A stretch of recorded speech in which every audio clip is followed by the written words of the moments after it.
Evangelho de João, capítulo 10, verso 7 ao verso 10. Evangelho de João, capítulo 10, verso 7 ao verso 10. Você que está aí com a sua Bíblia digital, sua Bíblia de papel, você pode acompanhar a leitura do texto, ou se você quiser acompanhar nos nossos projetores, você também pode nos acompanhar aqui, tá bom? Diz a palavra do Senhor assim: então Jesus afirmou, de novo, digo a verdade, eu sou a porta das ovelhas. Todos os que vieram antes de mim eram ladrões e assaltantes, mas as ovelhas não os ouviram. Eu sou a porta, quem entra por mim será salvo, entrará e sairá e encontrará pastagem. O ladrão vem apenas para roubar, matar e destruir. Eu vim para que tenham vida e a tenham plenamente, ou a tenham em abundância. Em nome de Jesus, oremos pela palavra dessa noite, em nome do Senhor Jesus. Feche os seus olhos, ore junto comigo. Pai, em nome do Senhor Jesus Cristo, nós oramos a Ti, Senhor, pedindo a Tua bênção nessa noite. Senhor, fala conosco, ministra no nosso coração, nos ensina a Tua vontade, Pai, que é boa, perfeita e agradável. Senhor, que nós não sejamos meramente, Senhor, ouvintes nessa noite, mas que nós sejamos também praticantes da Sua palavra. Senhor, estamos aqui porque cremos que a Tua palavra é fonte de vida e de poder. Cremos que a Sua palavra é o próprio Senhor Jesus Cristo. Por isso, fala aos corações nessa noite, nos dá entendimento, Senhor, nos faça compreender a Tua palavra, para que nós possamos saciar a nossa alma, para que nós possamos saciar, Senhor, a nossa fome e a nossa sede de justiça. Pai, em nome do Senhor Jesus Cristo, eu oro repreendendo toda ação maléfica aqui nessa noite. Pai, toda seta, todo dardo inflamado do maligno, caia por terra em nome do Senhor Jesus Cristo. Tudo aquilo, Senhor, que vem para nos distrair, tudo aquilo que vem, Senhor, para nos roubar a atenção, caia por terra em nome do Senhor Jesus. Pai, eu oro repreendendo agora, Senhor, todo inimigo que se levanta contra a Tua palavra. Deus, em nome de Jesus, que a Tua paz, Senhor, que excede a todo entendimento, reine em nosso coração. Pai, em nome do Senhor Jesus, cumpra o Teu propósito nessa noite, para a honra e a glória do Teu santo nome, em nome de Jesus, amém e amém. Amém, irmãos? Louvado seja pela palavra do Senhor. Irmãos, ao nós fazermos a leitura desta palavra, eu vou pedir para que os irmãos lá já volte para o versículo 7, ali que nós vamos rever os versículos. Eu entendo nessa noite, irmãos, que Jesus, ele se compara a uma porta para as ovelhas. É muito tremendo, irmãos, o que Jesus fala a respeito dele ser a porta das ovelhas. Ele é a única maneira, irmãos, pela qual as ovelhas, ou seja, nós, os crentes, podemos entrar no aprisco de Deus, que é o reino de Deus. Se nós não passarmos por essa porta chamada Jesus, irmãos, nós não faremos parte do grande rebanho que Jesus está para vir buscar e receber a salvação. Amados, ele nos adverte aqui contra os falsos líderes, contra os falsos líderes espirituais, que na verdade ele chama aqui de ladrões e de assaltantes, esses que vieram antes deles. Então eu quero aqui, irmãos, compartilhar algumas coisas com vocês aqui, amados, para nós não cairmos no laço do diabo, irmãos. Aqui no verso 7, Jesus ele faz uma afirmação aqui, amados, que ele diz a verdade: eu sou a porta das ovelhas. O que Jesus estava querendo dizer com isso, irmãos? Vamos aqui nos recordar de uma coisa. Os judeus, eles sempre foram um povo que lidava com o rebanho de ovelhas. Os judeus, eles não cuidavam de rebanhos de bois, de vacas, nem de porcos, nem de outros animais. Eles eram especialistas em ovelhas. Por que ovelhas, irmãos?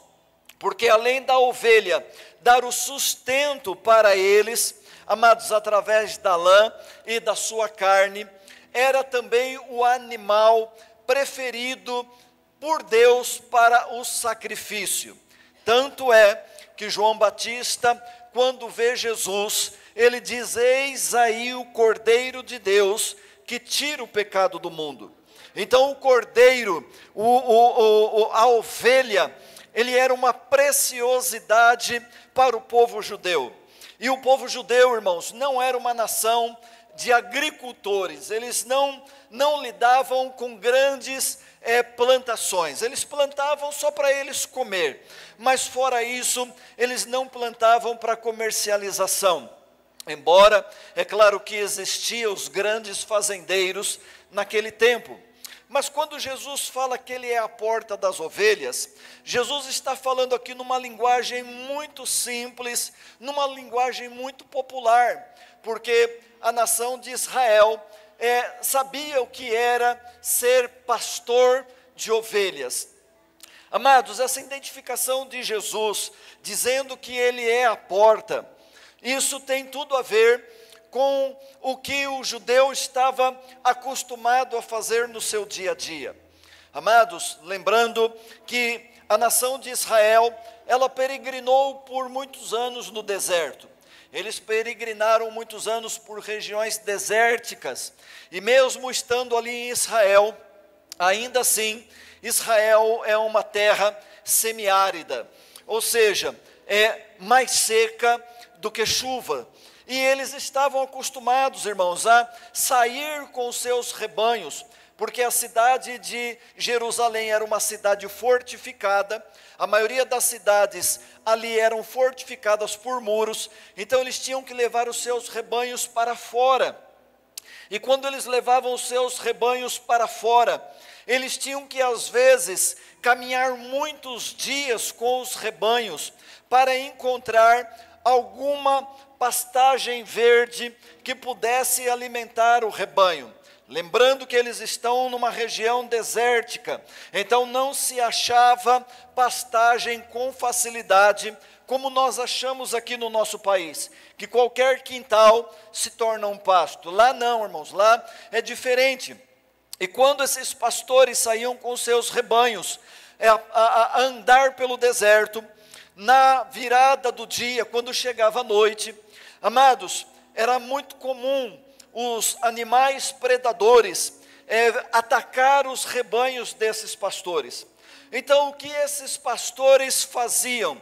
Eles procuravam levar os seus rebanhos para um lugar que era cercado ou por pedras, ou algum local que eles já haviam construído alguma cerca, coisa que eu acho bem improvável eles construírem cerca numa região desértica, porque não era muito fácil encontrar madeira para fazer cercado, embora havia essas possibilidades para aqueles que moravam próximos a brejos, rios, por causa dos juncos.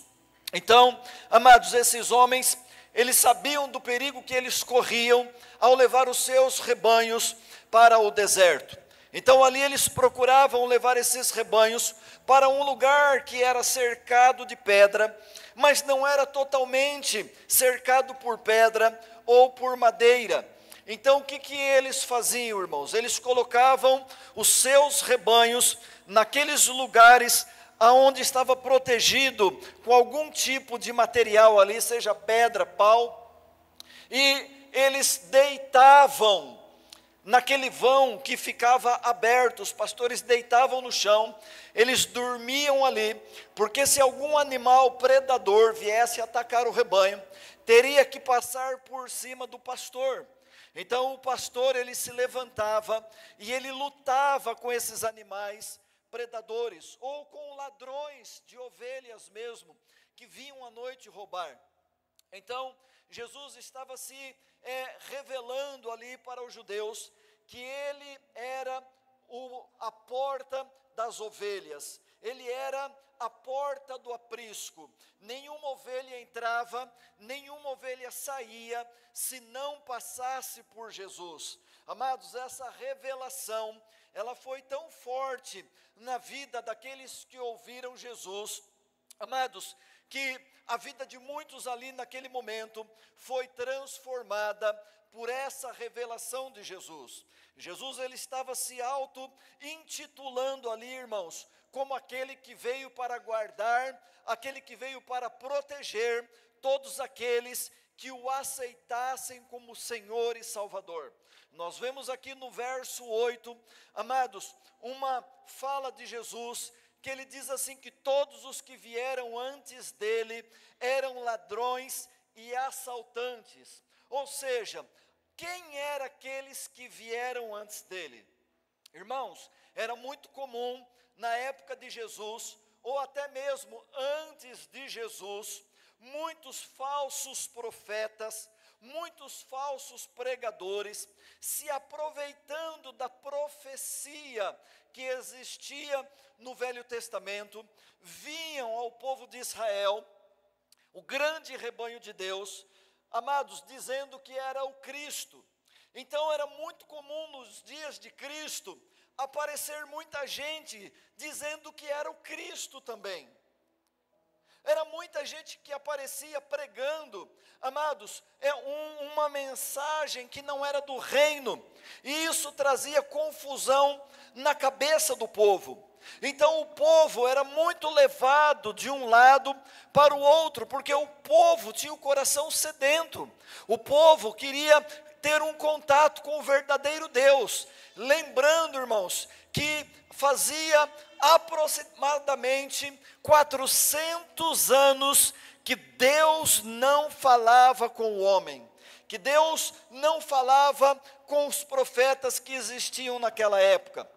Deus, ele veio a falar através de João Batista, que foi considerado o grande profeta da Bíblia, irmãos. João Batista foi considerado ou foi igualado ao profeta Elias. Então, João Batista é aquele a qual Jesus disse que homem nascido de mulher, não existia ninguém maior antes de João Batista, e não iria existir ninguém maior depois de João Batista. Então João Batista, na verdade, foi o grande profeta que nós tivemos, que veio preparar o caminho, anunciando a verdade do Evangelho, anunciando o arrependimento. Irmãos, para que Jesus então viesse logo após ele, pregando as boas novas do Evangelho. Então, lembre-se que era muito comum aparecer falsos profetas. Os tempos de Jesus não é muito diferente dos tempos de hoje. Hoje também, irmãos, nós temos aí uma enxurrada de falsos profetas, irmãos, pregando o Evangelho, pregando um Evangelho de salvação que não salva ninguém. E o povo anda, irmãos, com o coração vazio.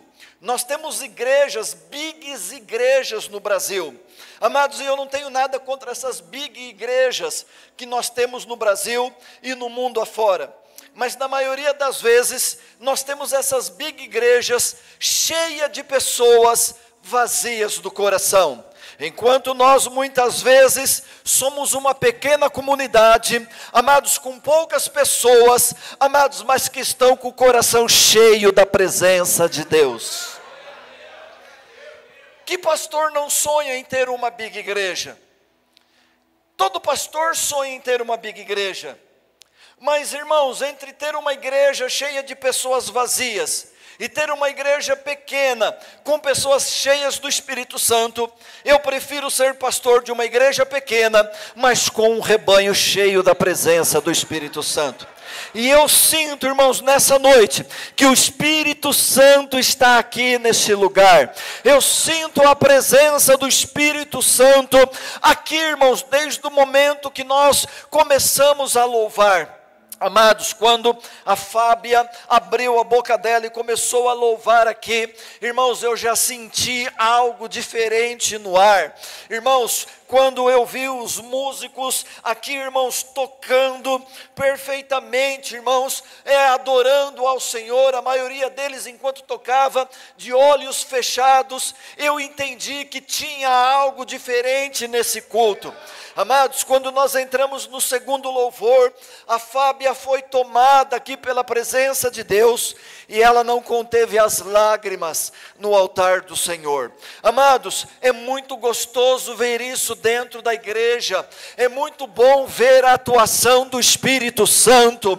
Eu quero dizer que você nessa noite, você está no lugar certo, na hora certa, no momento certo, porque nós temos aqui nesta noite a visitação do Senhor através da pessoa do Espírito Santo. Ele está olhando para você, Ele está olhando para o mais profundo do seu coração, Ele sabe a sua necessidade, Ele sabe a sua dor, Ele sabe o que você está precisando nesta noite.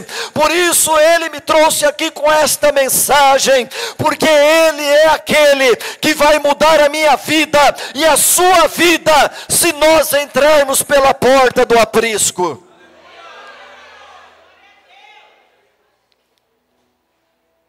Não foi fácil Jesus ministrar nos seus dias, por causa desses falsos profetas. Mas ele disse: todos os que vieram antes de mim, mas também vieram muitos depois dele. E o apóstolo Paulo sentou a madeira nesses também, que pregavam o evangelho, irmãos, mas não viviam o evangelho. O problema de Jesus com a classe sacerdotal dos seus dias, lembrando que Jesus também era judeu, irmãos. Jesus, ele praticava todos os ritos judaico, mas Jesus, ele não se fez hipócrita como a classe sacerdotal. O que era a hipocrisia na classe sacerdotal que Jesus tanto combateu? Jesus dizia assim: vocês ensinam o povo uma coisa, mas vocês mesmos não vivem o que vocês ensinam. Nós temos muitos casos desses, irmãos, de pessoas que ensinam o povo a fazer uma coisa, mas eles mesmos não vivem o que eles ensinam o povo a fazer. Então Paulo nos alertou contra esses homens arrogantes, homens soberbos, homens amantes de si mesmo. Irmãos, não é novidade para nós, que nós sabemos que nós temos hoje muita liderança de igreja, que está preocupado só com a lã e a gordura da ovelha. Eles querem extorquir a ovelha de tudo quanto é jeito, quando Jesus, irmãos, não veio pregar nada sobre isso. Pelo contrário, Jesus está mais preocupado com a tua salvação, com o que você tem ou com o que você pode dar para Ele. Jesus é dono do ouro, da prata. Ele não precisa, irmãos, de nada do que nós temos, porque tudo que nós temos foi Ele que nos deu. Mas Jesus deu uma tarefa para a igreja. Jesus disse assim: olha, vocês vão ser os mantenedores da minha casa. Então Ele nos deu essa tarefa. Por isso que nós, irmãos, não somos apelativos aqui quanto a dízimos e ofertas. Nós ensinamos, irmãos, os irmãos a serem praticantes da palavra de Deus e serem mantenedores da obra. Talvez por isso nós não somos uma mega igreja, mas nós estamos mais preocupados com a tua salvação do que com qualquer outra coisa. E isso, irmãos, não é lorota de pregador. Aqui nós se preocupamos com a tua vida. aqui nós se preocupamos com a sua salvação. Então todos os que vieram antes de mim eram ladrões e assaltantes, mas as ovelhas não os ouviram. Sabe o que Jesus diz? Quando ele se proclama como o grande pastor das ovelhas, ele diz assim: eu conheço a voz das minhas ovelhas, e as minhas ovelhas conhecem a minha voz. Por mais que Satanás seja um imitador, irmãos, nós sabemos quando é Deus que está falando com a gente, e nós sabemos quando não é Deus que está falando com a gente. Então esse discernimento nós temos que buscar no Senhor, irmãos. Porque a Bíblia diz que enganoso é o coração do homem, e quem o conhecerá? O meu coração é enganoso, o seu coração é enganoso.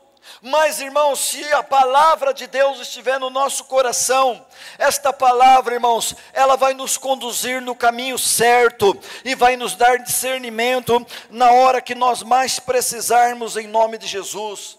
Então, amados, Jesus aqui, ao se declarar como a porta das ovelhas, Jesus está enfatizando que Ele é o único mediador da salvação. Não existe salvação, amados, se não for em Jesus. Então, pastor, o senhor está dizendo que Jesus Cristo tem que ser o meu Deus, tem que ser o meu Senhor, tem que ser o meu Salvador? Sim, se você quer ser salvo, amados, do inferno, você tem que receber Jesus Cristo como Senhor e Salvador. Então, como que eu faço, pastor, para receber Jesus Cristo como Senhor e Salvador? A Bíblia é muito clara. Ela diz assim: primeiro você crê no seu coração que Ele é Senhor e Salvador, e depois com os seus lábios você declara que Ele é o seu Senhor e Salvador. Porque, irmão, se você não crê no seu coração, você nunca vai conseguir confessar Jesus Cristo como seu Senhor e o seu Salvador.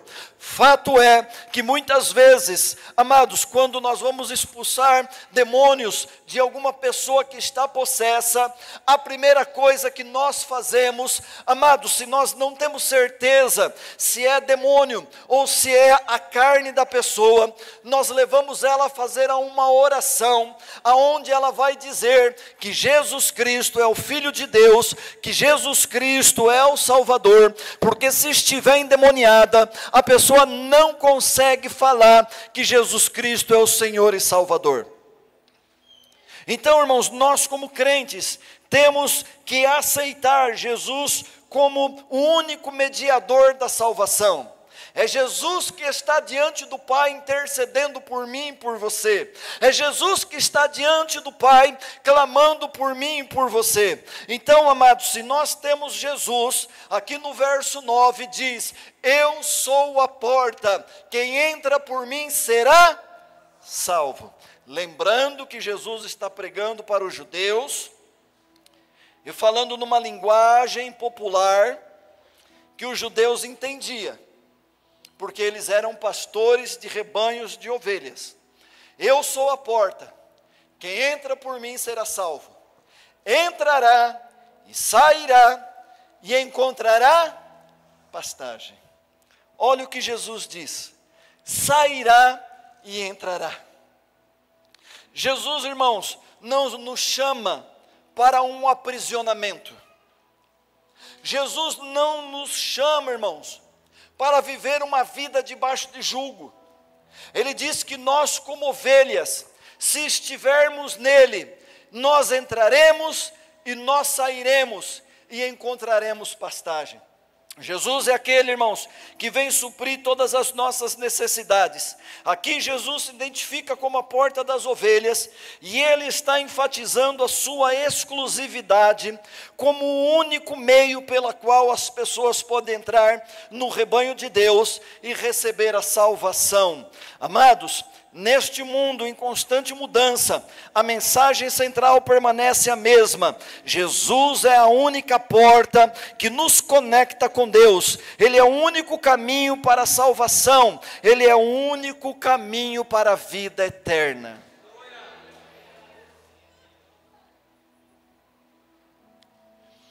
Eu ouvia muito antigamente, muitos crentes dizerem assim, e até quem não era crente: ah, mas todos os caminhos levam a Deus.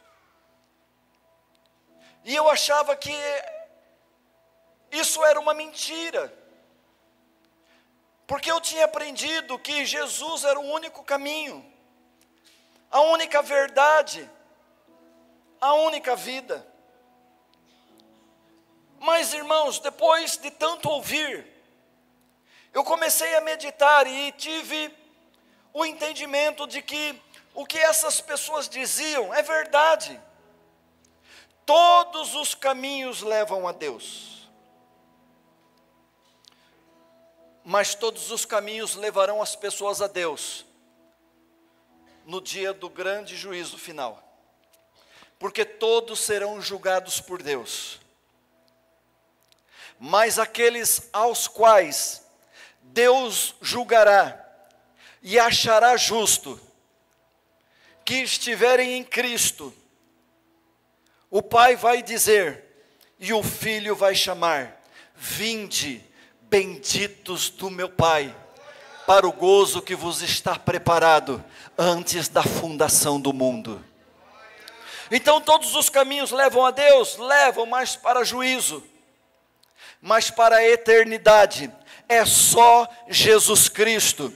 Então, se você tem dúvida que Jesus é o teu Senhor e Salvador, eu te oriento nesta noite a você entregar a sua vida a Ele. Pode aplaudir o Senhor, irmãos, é para Ele. Se é para Ele, dê a sua melhor salva de palmas. Glória a Deus, aleluia. Eu entendo, irmãos, que Jesus está enfatizando aqui, nesse texto, a sua proteção, o seu cuidado para a minha vida e para a sua vida. No verso 10, irmãos, por favor, vamos ler só a parte A do verso, até onde está ali o ponto e vírgula. Jesus fala assim: o ladrão vem apenas para roubar, matar e destruir. Então, como Jesus está enfatizando aqui o seu cuidado e proteção por mim e por você, nós precisamos entender que, além de ser a porta, Jesus também é o bom pastor que cuida e protege das suas ovelhas. Ele conhece cada uma delas pelo nome e está disposto a dar a sua vida por elas. Irmãos, tanto isso é fato, que lá no Salmos 23, o salmista diz assim: ainda que eu ande pelo vale da sombra da morte, eu não temerei mal algum, porque o Senhor está comigo.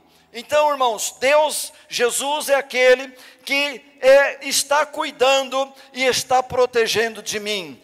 Eu quero aqui afirmar uma coisa: você está debaixo dos cuidados e da proteção de Jesus Cristo nessa terra. Por mais que o inimigo se levante contra a sua vida, por mais que o inimigo queira te destruir, por mais que o inimigo queira retirar todos os seus bens, você está debaixo das mãos de Jesus, você está debaixo do cuidado e da proteção do Senhor. Tanto é que a Bíblia diz que nós devemos nos sujeitar debaixo da onipotente mão do nosso Senhor e do nosso Salvador. Mas uma coisa também que eu aprendo aqui neste verso, irmãos, é que Jesus está enfatizando aqui a sua promessa de uma vida abundante para a minha vida e para a sua vida. Amados, aqui na parte B do versículo, ele diz assim: eu vim para que tenham vida e a tenham em abundância. Eu vim para que tenham vida e a tenham plenamente. Amados, aqui na segunda parte do versículo 10, Jesus explica a sua missão ao dizer que ele veio para que as ovelhas tenham vida e a tenham em abundância.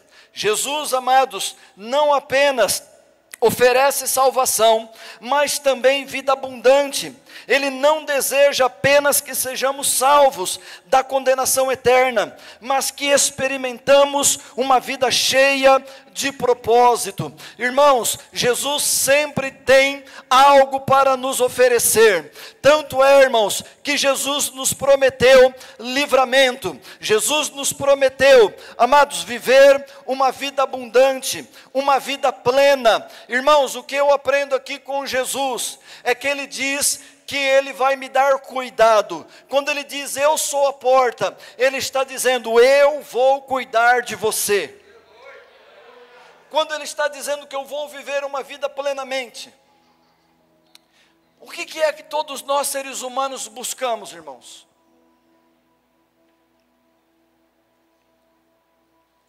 Quais são os elementos primordiais para nós termos uma vida abençoada?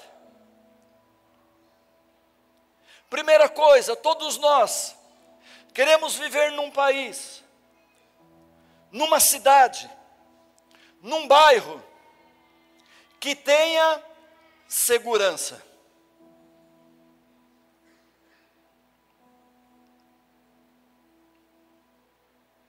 A nossa cidade, irmãos, por mais que ela tenha criminalidade, é uma cidade ainda muito boa para se viver. Quem veio, irmão, da periferia de São Paulo, sabe o que é, irmãos, a criminalidade. Sabe o perigo de sair 7 horas da noite na rua. Aqui ainda nós podemos andar livremente.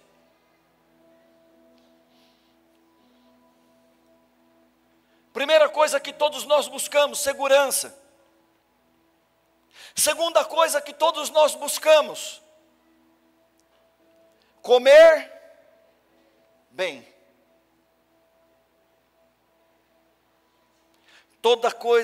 Tudo que nós precisamos, irmãos, para sobrevivermos.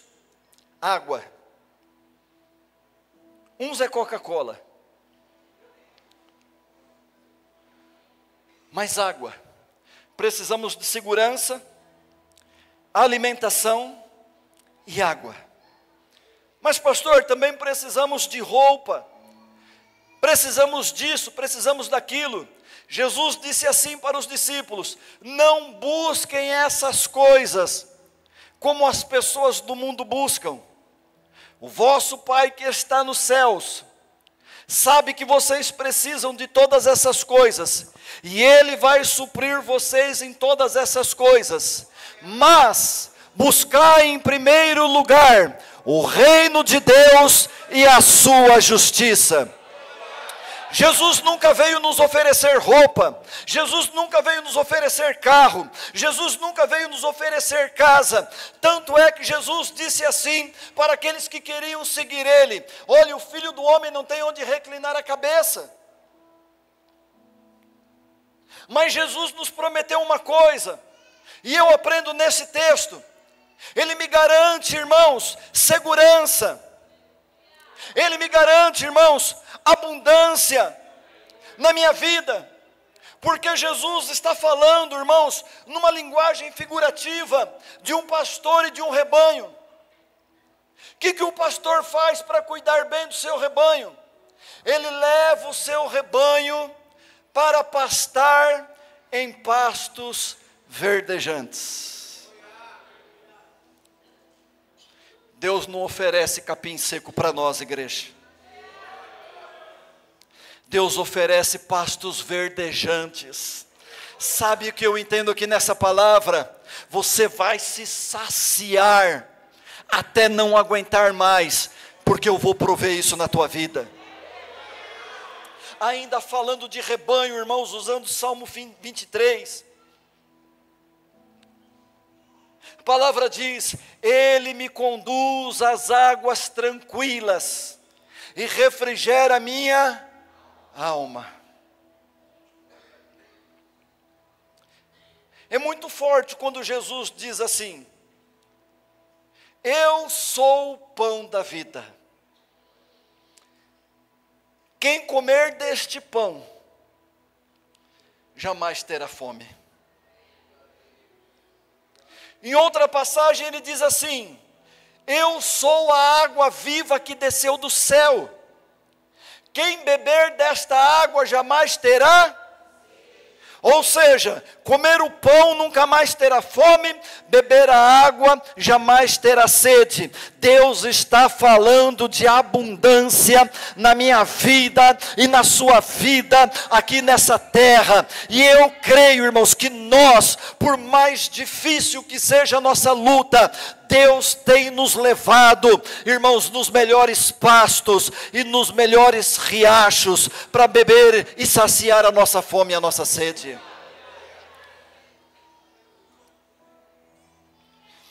Então muitas vezes as pessoas, elas pensam assim, mas que vantagem tem eu entregar a minha vida para Jesus toda?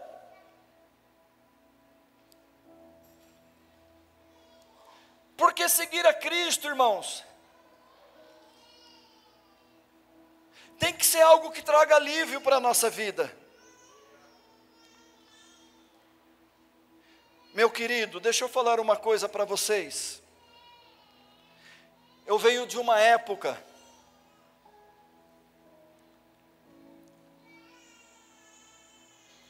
que quando a gente encontrava um irmão, seja na igreja ou na rua, eu não sei se hoje em dia ainda é assim, porque às vezes eu até evito perguntar, mas eu venho de uma época que quando você encontrava um crente, disse: Pai do Senhor, irmão, Pai do Senhor, como é que você está? Na prova. Irmão, Pai do Senhor, como é que você está? No deserto. Lembre-se disso.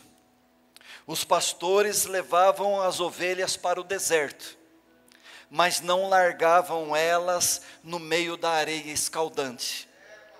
Eles achavam um lugar de proteção, de refrigério e de abastança para elas. Nós podemos até estar no deserto, mas Deus vai nos colocar no meio de um oásis, para que nós possamos, irmãos, ter uma vida de paz, de alegria, de satisfação em nome de Jesus. O mundo é um grande deserto, essa terra aqui é um grande deserto, irmãos. Deserto do quê? Escassez do quê? O povo está morrendo de fome e de sede, porque não conhecem a palavra de Deus. Nós somos privilegiados de conhecer a palavra de Deus.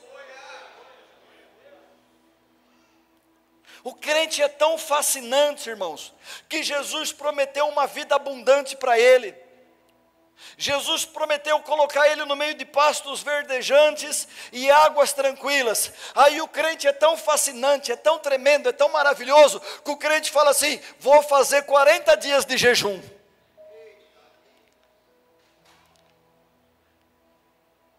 Aí Jesus fala assim: mas eu levei você para um pasto verdejante, eu levei você para o meio de águas tranquilas, você não quer comer? Não, Jesus, eu não quero comer, porque eu quero mais da tua presença.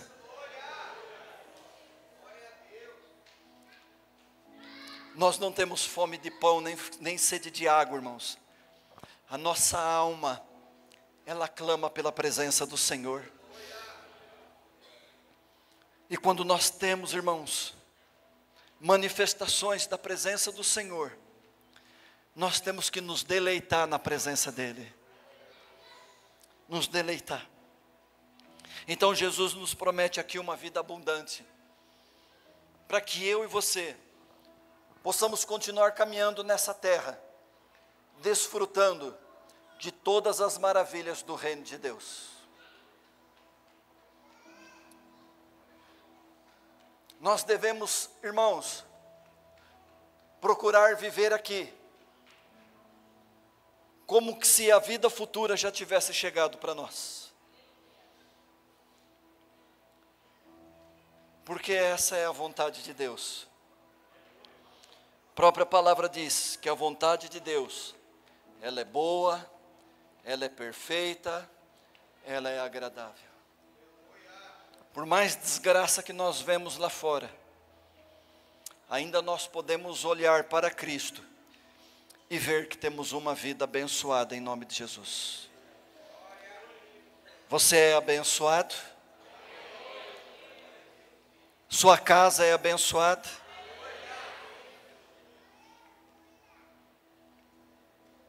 Os seus negócios são abençoados? A sua administração tem que ser abençoada, porque a unção de Deus que está sobre a tua vida faz toda a diferença em nome de Jesus. Você crê nisso?